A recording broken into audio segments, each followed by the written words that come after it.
நான்வெஜ்ல என்ன மீதமானாலும் நைட் எங்கள் வீட்டில் கண்டிப்பாக சப்பாத்தியாக தான் இருக்கும். அன்னைக்கு தோசை மாவு ஃப்ரிட்ஜில் இருந்ததுனால நான் தப்பிச்சிட்டேன்.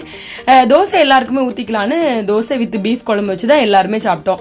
ஆனால் காலையிலேயும் நான் இதே தோசை தான் ஊற்றிருந்ததுனால பாப்பா வந்து தோசை சாப்பிட்றதுவான்னு எனக்கு கொஞ்சம் நம்பிக்கை இல்லாமல் இருந்துச்சு. அதனால அவளுக்காக முட்டை யூஸ் பண்ணி தோசை ஊற்றினேன். அதாவது முட்டையை மேலே உடச்சி ஊற்றுறதை விட உள்ளே மிக்ஸ் பண்ணிட்டோன்னா நல்லா இருக்கும்னு ஒரு பவுலில் ஒரு முட்டை உடச்சி ஊற்றி அதில் கொஞ்சம் ஒரு சின்ன ஃப்ளேவருக்காக மட்டும் கொஞ்சமாக பெப்பர் பொடியும் உப்பு கலந்த பொடி லைட்டாக போட்டுட்டு அதுக்குள்ள நம்மளுடைய மாவு ஊற்றி கொஞ்சம் நல்லா மிக்ஸ் பண்ணிட்டு மாவு கொஞ்சம் தண்ணி போல இருந்ததுனால அப்படி நல்லா சுற்றி விட்டுக்கிட்டேன். மாவை வந்து நம்மளால கரண்டி வச்சு சுற்றி விட முடியல.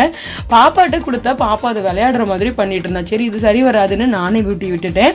இதுதான் கரெக்டாக இருந்துச்சு. கடன்னு ஊட்டி விட்டுட்டு அதுக்கப்புறமா நானே டயர்ட் ஆகிட்டேன். கொஞ்ச நேரம் படுத்து இருந்துட்டு அதுக்கப்புறமா வந்து கடலெல்லாம் ஒரு கடலை குழம்பும் புட்டு தான் அவிக்க போகிறேன். அதாவது புழுங்கல் அரிசி யூஸ் பண்ணி சாஃப்டான ஒரு புட்டு அவிக்க போகிறோம்.